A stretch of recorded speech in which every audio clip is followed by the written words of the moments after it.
Saudara, polisi menyebut dendam sebagai salah satu motif tindakan pelaku peledakan SMA Negeri 72. Sementara asal bahan peledak yang digunakan anak berkonflik dengan hukum masih didalami.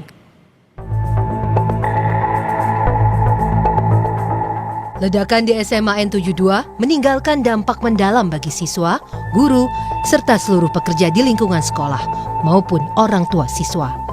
Selain luka fisik yang diderita, trauma pun menjadi PR yang kini harus ditangani dengan seksama. Sedangkan pelaku yang juga merupakan seorang siswa kini masih dirawat intensif. Polisi pun masih menunggu kondisi pelaku membaik untuk meminta keterangan lebih lanjut. Namun dari penyelidikan yang telah dilakukan, pelaku ledakan SMA N72 disebut terpengaruh dari konten kekerasan yang dilihatnya di internet. Anak berkonflik dengan hukum itu juga disebut memiliki dendam yang kemudian mendasari tindakannya itu. Dari awal tahun yang bersangkutan sudah mulai melakukan pencarian ya. Ketika tadi disebutkan Pak Dirkrim merasa tertindas gitu ya, merasa kesepian, tidak ada harus menyampaikan kepada siapa. Lalu yang bersangkutan juga memiliki motivasi dendam gitu. Dendam terhadap beberapa perlakuan terhadap yang bersangkutan. Nah, di sini dia mencoba untuk mencari bahkan di situs website bagaimana orang-orang itu meninggal dunia. Sementara terkait proses hukum untuk pelaku masih dibicarakan antara KPAI dengan Polda Metro Jaya. KPAI berharap proses hukum dapat mengacu pada Undang-Undang Nomor 11 Tahun 2012 tentang Sistem Peradilan Pidana Anak. Tim Liputan Kompas TV. Saudara, peristiwa yang terjadi di SMA N72 mengingatkan kembali pada sejumlah peristiwa ledakan yang terjadi di Indonesia. Berikut diantaranya. Pada 12 Oktober 2002, bom Bali atau yang kemudian dikenal sebagai bom Bali 2 mengguncang kawasan Kuta Bali. Saat itu pelaku menggunakan bom mobil dan bom rompi. Sementara di tanggal 5 Agustus 2003, bom kembali mengguncang hotel di JW Marriott. Pelaku menggunakan bom mobil dengan alat kontrol berupa remote. Sementara saudara, di tanggal 1 Oktober 2005, bom kembali mengguncang Bali. Saat itu peristiwa kemudian dikenal sebagai bom Bali 2 terjadi di Kuta dan Jimbaran. Pelaku menggunakan bom rompi. Kemudian saudara, di tanggal 17 Juli 2009, bom mengguncang Hotel Ritz-Carlton dan JW Marriott di kawasan Mega Kuningan, Jakarta. Pelaku menggunakan bom di dalam tas. Sementara pada tanggal 15 April 2011, bom mengguncang Masjid Az-Zikro, Cirebon, Jawa Barat. Alat peledak yang digunakan yakni bom di tas pinggang. Sedangkan di tanggal 14 Januari 2016, peristiwa pengeboman mengguncang pusat ibu kota. Peristiwa ini dikenal sebagai bom Sarinah yang disebabkan oleh bom yang terdapat dalam mobil dan juga pos polisi. Kemudian di tanggal 28 Maret 2021, bom mengguncang Gereja Katedral Makassar, Sulawesi Selatan. Pelaku menggunakan bom panci. Di tanggal 7 Desember 2022, ledakan terjadi di Polsek Astanyar, Bandung, Jawa Barat. Alat yang digunakan juga adalah bom panci. Saudara, aksi anak berkonflik dengan hukum yang terlibat dalam peledakan di SMA Negeri 72 disebut murni karena kriminal umum dan tidak terkait dengan jaringan apapun. Ada beragam dugaan motif yang beredar dan yang terbaru disebut-sebut karena motif dendam. Untuk membahas tentang hal ini, kita akan berbincang dengan psikolog forensik sekaligus konsultan Yayasan Amril Reza, konsultan Yayasan Lentera Anak maksud kami, Reza Indragiri. Selamat siang Mas Reza. Mas Reza, ini kalau kita lihat pola ledakan di SMA Negeri 72, bagaimana pendapat Anda dan apakah memang ini bisa dilakukan seorang siswa SMA seorang diri? Pertama, kita sepertinya mengalami bias. Jadi setiap kali ada peristiwa atau insiden yang terjadi ledakan akibat bom, proses proses berpikir kita langsung begitu cepat menyimpulkan bahwa ini ada sangkut pautnya dengan teroris. Namun beruntung bahwa Kapolri Jenderal Listio Sigit yang kemudian digarisbawahi ulang oleh Polda Metro Jaya menyebut peristiwa di sekolah ini tidak ada sangkut pautnya dengan teror, tetapi boleh jadi berangkat dari konflik personal atau konflik pribadi antara siswa tersebut dengan pihak-pihak lain. Nah, pertanyaan apakah ini bisa dilakukan oleh seseorang sendirian saja, tanpa ada komplotan, tanpa ada pengaruh pihak lain? Bisa saja. Karena itu kita perlu paham bahwa seseorang untuk menjadi pelaku kejahatan, apa saja jenis kejahatan, itu termasuk menggunakan bahan peledak seperti ini, bisa berangkat dari mekanisme belajar sosial. Artinya dia melakukan peniruan. Apa yang disimak, apa yang ditonton, apa yang diberitakan, apa yang diindra, itu bisa saja kemudian mendorong seseorang untuk melakukan perbuatan serupa. Mas Reza, lalu untuk kalau kita lihat ada pola, apakah mungkin dia mengikuti pola-pola yang pernah ada? Apakah memang pernah ada kejadian ledakan bom dengan pola yang sama, terutama menggunakan metode dan bahan peledak yang sama juga? Sampai sekarang sebetulnya saya masih bertanya-tanya, pemilihan waktu jam segitu dan di tempat seperti itu, ini muatannya simbolik atau lebih karena pertimbangan taktik? Kalau kita berspekulasi ada muatan simbolik, maka yang masuk akal pula kalau kemudian kita beranggapan jangan-jangan ada sistem nilai tertentu, ada keyakinan-keyakinan tertentu yang mewarnai alam berpikir murid tersebut sehingga melakukan kejahatan yang sedemikian terencana.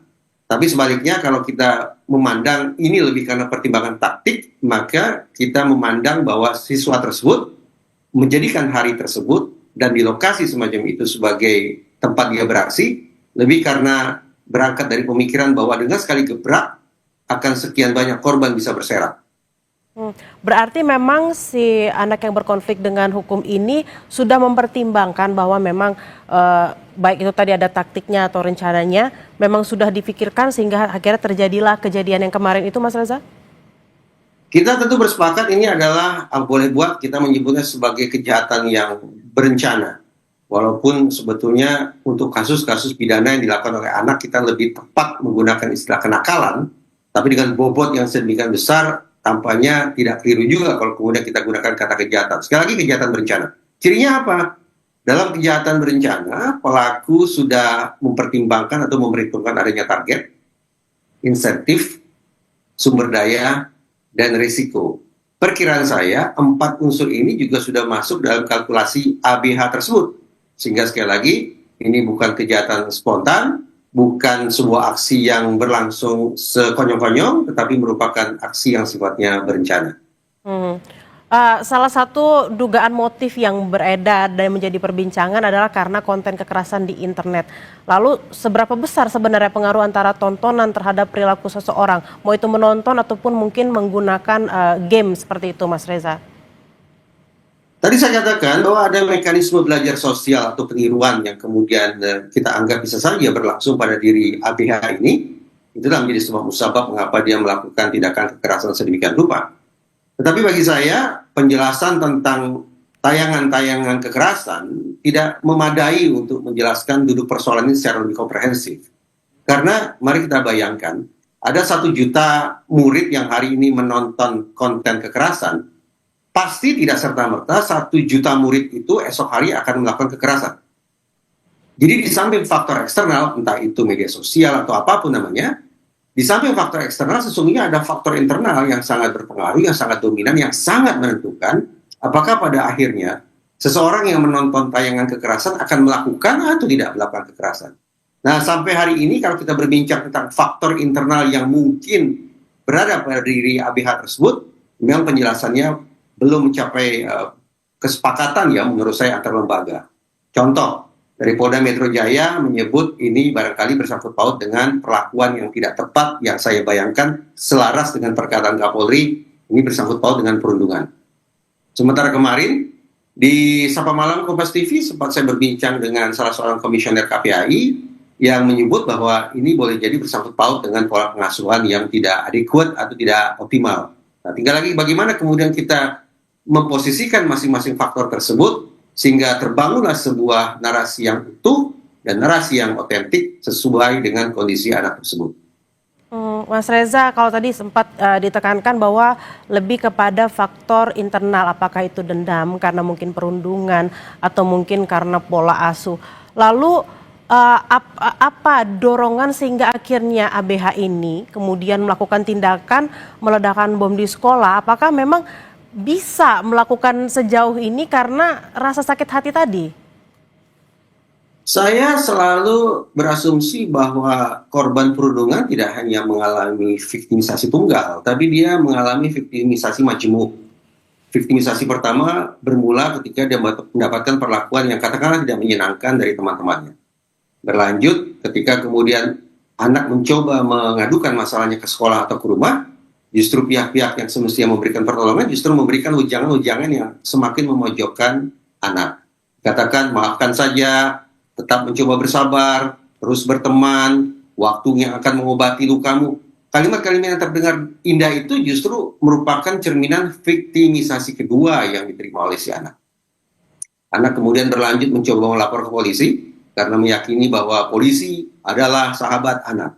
Namun tanggapan sebagian polisi barangkali justru menolak dengan mengatakan laporan di polisi sudah menumpuk, ini masalah pertemanan biasa, silakan selesaikan masalah Anda sendiri. Tanpa sadar, otoritas penegakan hukum ternyata juga bisa melakukan viktimisasi ketiga. Viktimisasi majemuk membuat anak akhirnya tersadar dan menarik kesimpulan bahwa saya memang hidup sendirian. Saya berhadapan dengan permasalahan ini seorang diri, tidak ada yang bisa memberikan bantuan dan saya pula yang harus menyelesaikannya. Menyelesaikan dengan cara apa? Karena gumpalan kesedihan, kepedihan, ketakutan, dan kemarahan itu sudah sedemikian tebal, maka cara mengompensasikannya, cara menyelesaikannya ada dengan melakukan kekerasan yang bobotnya setara dengan penderitaan yang kadung dialami oleh si anak. Jadi apakah mungkin seorang anak melakukan kekerasan sedemikian dahsyat? Jawabannya ya, bisa saja. Lalu kemudian terkait dengan bahan-bahan peledak yang kemudian didapatkan, apakah memang ada pengawasan yang kurang di sana atau memang dia memiliki cara-cara tertentu? Oh, saya bisa mungkin membelinya dari toko-toko material kah atau toko online kah? Seperti apa, Mas? Jangan salah kaprah, kita tidak sedang berbincang tentang seorang anak yang katakanlah bodoh atau yang kecerdasannya di bawah. Kesanggupan dia untuk melakukan perbuatan sedemikian rupa, secara getir harus kita akui ini sebetulnya merupakan refleksi dari kecerdasan anak. Namun sayang, kecerdasan itu terbangun lewat proses belajar yang tampaknya tidak begitu tepat. Bahwa alih-alih menyalurkan energi yang dia punya, alih-alih menemukan solusi yang jitu untuk mengatasi persoalannya, dia justru menempuh jalan yang salah, mendapatkan pasokan informasi yang tidak tepat, sehingga melakukan kekerasan sebagai bentuk ekspresi kecerdasan sekaligus sebagai bentuk penyelesaian masalah yang akhirnya dia pilih. Mas Reza, Dari memang Polda Metro Jaya dikatakan bahwa bahan peledak yang dia gunakan tergolong low explosive. Saya bayangkan material untuk pembuatan low explosive relatif bisa didapat di banyak tempat. Mas Reza, lalu memang kita kan berharap tidak ada yang mengikuti, namun kan remaja ini kan masih berkembang seperti itu ya, dia masih mencari jati diri. Agar tidak terjadi lagi di kemudian hari, tidak ada yang mencontoh hal serupa, apa yang harus dilakukan? Kita punya kepentingan dua hal, memunculkan deterrence effect langsung dan deterrence effect tidak langsung. Deterrence effect langsung artinya adalah bagaimana agar anak ini kelak tidak mengulangi perbuatannya, sementara deterrence tidak langsung adalah agar anak-anak lain, murid-murid lain tidak meniru perbuatan serupa. Rumusan untuk memunculkan deterrence effect adalah otoritas penegakan hukum harus bekerja secara cepat dan ajak. Saya ulangi, cepat dan ajak, artinya konsisten. Sepanjang otoritas hukum bisa memastikan bahwa proses ini bisa secepat mungkin masuk ke ruang persidangan, kemudian seluruh orang Indonesia, wabil khusus anak-anak kita, bisa melihat bagaimana seorang pelaku mendapatkan sanksi atas perbuatannya, dan itu juga berlangsung secara konsisten, maka mudah-mudahan sekali lagi deterrence effect akan bekerja. Namun saya perlu tandaskan, bahwa dari segala macam narasi yang sudah berkembang sejauh ini, tampaknya kita harus punya keinsafan.